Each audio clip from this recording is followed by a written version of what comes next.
खबर बिहार में आपका स्वागत है। मैं हूं आपके साथ प्रीति सिंह। बुलेटिन का आगाज करेंगे सबसे पहले बात बिहार में बाढ़ से नुकसान की भरपाई की कवायद भी हो रही है। नुकसान का निरीक्षण करने के लिए 6 सदस्यीय केंद्रीय टीम बिहार पहुंच गई है। केंद्रीय टीम 2 दिन के दौरे पर बिहार आई है।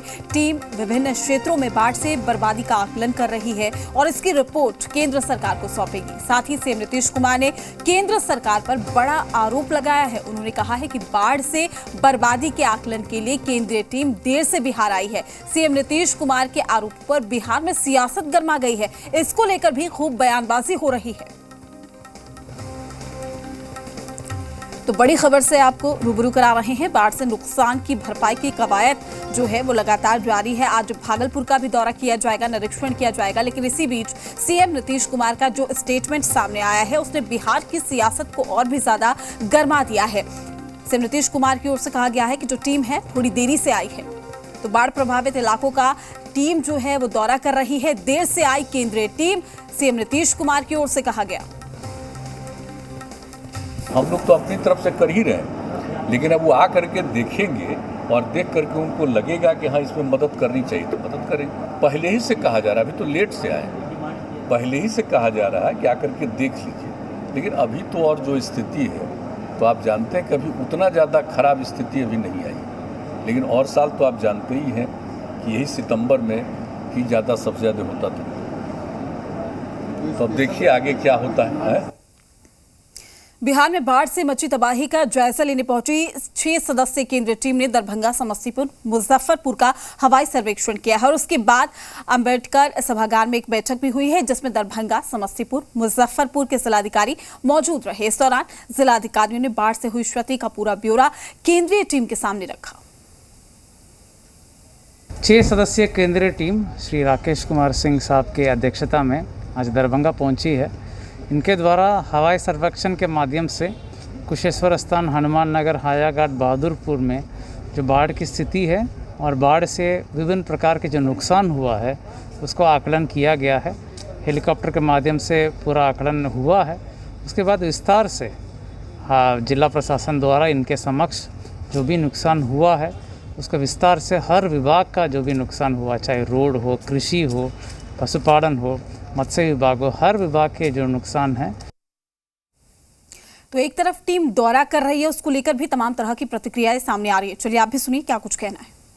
बात यह है कि जब मुख्यमंत्री जी ने आग्रह किया था और मुख्यमंत्री जी एनडीए के एक प्रमुख घटक हैं, तो मुख्यमंत्री जी के आग्रह के बावजूद भी केंद्र सरकार की टीम इतना देर से क्यों आई? यह तो सवाल बिहार की जनता के लिए भी है और बिहार के जो बाढ़ग्रस्त लोग हैं उनके लिए भी है कि आखिर ये दोनों की पट नहीं रही है या दोनों के बीच में क्या अंदरूनी मामला है जिसके चलते बिहार की जनता आज लाखों पीस रही है ये बाढ़ की विभीषिका से। ये सवाल अपने आप में एक बहुत बड़ा सवाल है।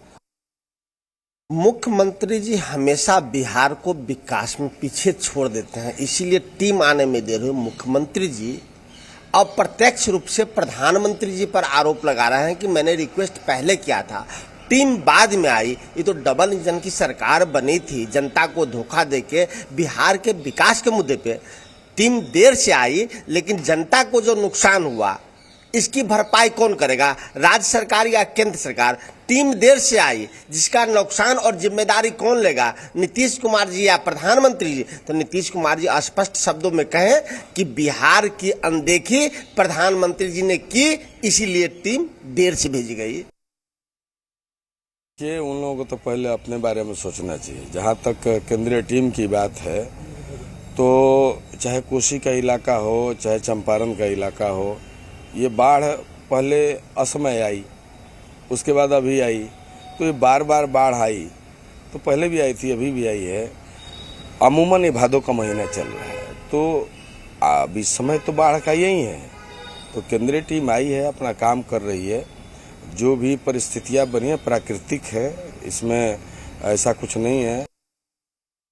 हमारे मुख्यमंत्री जी इसके पहले भी केंद्रीय नेतृत्व से आग्रह किए थे और थोड़ा विलंब से आई है केंद्रीय टीम, लेकिन कांग्रेस और राजद को जनता के प्रति यह बात कहने का अधिकार नहीं है। वो पहले अपना घर देखे, अपने घर को संभाले, अपने दल को संभाले, तब जो है दूसरे पर तंज जो है कसे।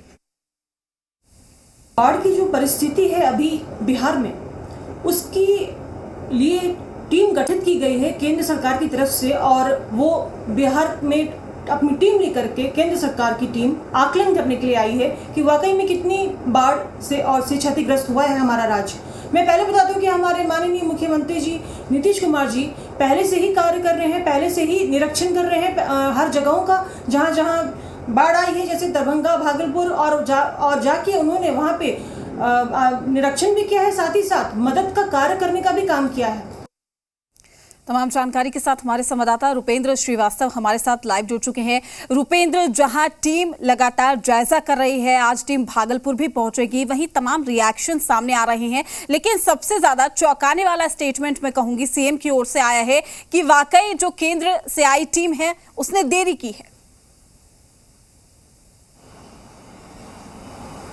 देखिए, जिस तरह से कल मुख्यमंत्री जी ने कहा था कि मैंने पहले ही रिक्वेस्ट कर दिया था और उसके बाद जो टीम आई है, तो मुख्यमंत्री कहीं ना कहीं एक तरह से देखा जाए, जिस तरह से जनता दरबार में पत्रकारों को से बात करते हुए उन्होंने इस बात को कहा था, तो मुख्यमंत्री जी कहीं ना कहीं अंदर से जरूर नाराज हैं कि जब वो रिक्वेस्ट किए थे उस समय आ जाती ये टीम तो अच्छे से आकलन हो सकता था। लेकिन अब जो इस पर अब राजनीति भी शुरू हो गई है। सीधे जो आरजेडी और कांग्रेस की बात की जाए तो आरजेडी और कांग्रेस इसको इससे जोड़ के देख रही है। उनका कहना है कि डबल इंजन की सरकार है और मुख्यमंत्री जी ने जब पहले रिक्वेस्ट कर दिया था तो उस समय क्यों नहीं आई, लेट से टीम क्यों आई। और लगता है कि बीजेपी और जेडीयू में सब कुछ ठीक ठाक नहीं चल रहा है। विपक्ष है, विपक्ष जरूर अपने तरीके से अपनी बातों को रख सकता है, लेकिन अभी सवाल यह है कि बाढ़ है। पहली एक बार देखा जाए कुछ दिन पहले जो है बाढ़ आई हुई थी और लोग काफ़ी परेशान हुए थे। दोबारा बात किया जाए तो दोबारा फिर से बाढ़ आई है, नेपाल में बारिश हुई है काफ़ी और दोबारा जो बाढ़ आई है उससे भी लोग जो है परेशान है। कई गाँव जो हैं अभी भी जो है लोग वहाँ पर हैं, कई बांध टूट गए हैं, कई लोग जो है इसमें जो है काफ़ी परेशान है, कई लोग के घर खाने को लिए नहीं है। तो इस पर केंद्र सरकार आई है, केंद्र सरकार अपने ढंग से इसका आकलन करेगी और उसके बाद जो है वो आगे देगी। देखिए, राजनीति हो रही है, इस पर बीजेपी और जेडीयू की भी प्रतिक्रियाएं आई हैं। बीजेपी और जेडीयू ने साफ तौर पर कह दिया है कि विपक्ष अभी जो स्थिति है उसको देखे सरकार का एक तरह से सपोर्ट करे, न कि उसमें राजनीति करे। साफ तौर पर रुपेंद्र, लेकिन बिहार की सियासत में लगातार तमाम जो सुर हैं वो अलग अलग नजर आ रहे हैं। जहां विपक्षियों का कहना है कि एक स्थायी समाधान होना चाहिए, हर साल केंद्र से टीम आती है, हर साल जायजा लिया जाता है। अब सीएम नीतीश कुमार का इस तरह का स्टेटमेंट सामने आता है। दूसरी ओर अगर हम बात करें तो डिप्टी सीएम का स्टेटमेंट सामने आया है कि आर्टिफिशियल है बाढ़। तमाम तरह का जब स्टेटमेंट सामने आ रहे हैं तो ऐसे में स्थायी समाधान कब निकलेगा? देखिए, अस्थायी समाधान, देखिए आज़ादी के बाद की बात की जाए तो अस्थायी समाधान अभी तक नहीं निकाला गया। इस बीच में कांग्रेस की भी सरकार रही, आरजेडी की भी सरकार रही और 16 सालों से जो है एनडीए की भी सरकार है। तो एक तरह से देखा जाए तो अस्थायी समाधान निकालना इसके लिए ज़रूरी है और अस्थायी समाधान जब निकाला जाएगा तो इसमें कई जो है बाधाएँ भी आएंगी, उस बाधाओं को भी दूर करना होगा। कोसी की त्रासदी को याद कीजिए, प्रत्येक साल तो नहीं लेकिन 3 साल 4 साल 5 साल में कोसी की जो त्रासदी जिस तरह से आती है, जिस तरह से 2008 और 9 में देखा गया, जिस तरह से हालात कोसी में पैदा हुए थे। चंपारण की बात की जाए, चंपारण में जिस तरह से हालात पैदा हो जाते हैं, स्थितियाँ जो है काफ़ी खराब हो जाती हैं। तो अस्थायी समाधान जरूरी है और अस्थायी समाधान के लिए जो है केंद्र सरकार और राज्य सरकार को दोनों को जो है बैठ कर जो है निर्णय लेना होगा। और दूसरी चीज़ यह है कि अभी नदियों से जो है गाद नहीं निकाला जा रहा है। सबसे बड़ी समस्या यह है, नदियों से जो है गाद जब तक नहीं निकलेगा तब तक जो है अस्थायी समाधान नहीं निकाला जा सकता है। वहीं फरक्का बराज की बात की जाए, मुख्यमंत्री नीतीश कुमार हमेशा कहते हैं कि फरक्का बराज जो है उसको हटा दिया जाए तो समाधान हो जाएगा। लेकिन चीज़ें यह है कि कई टेक्निकली चीज़ें हैं जिसमें केंद्र सरकार राज्य सरकार के अधिकारी बैठेंगे, दोनों सरकारें बैठेंगी, उसके बाद अस्थायी समाधान निकाला जाएगा। लेकिन होता यह है कि सरकारें बदल जाती हैं, स्थितियाँ वही रह जाती हैं, लोग जो है वह प्रत्येक साल बाढ़ में डूबते हैं, थोड़ी राहत मिलती है उन्हें, फिर जो बाढ़ खत्म हो जाता है लोग अपने सुख दुख भूल जाते हैं और सरकारें जो बैठी हैं, चाहे आपको विपक्ष जो बैठा है वो राजनीति करके वो भी चुप हो जाता है। तब चुप होने की जरूरत नहीं है,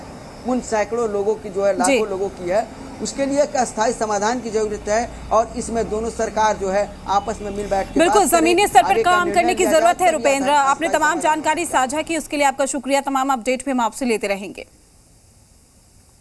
चलिए अब बात करेंगे बिहार की किसी भी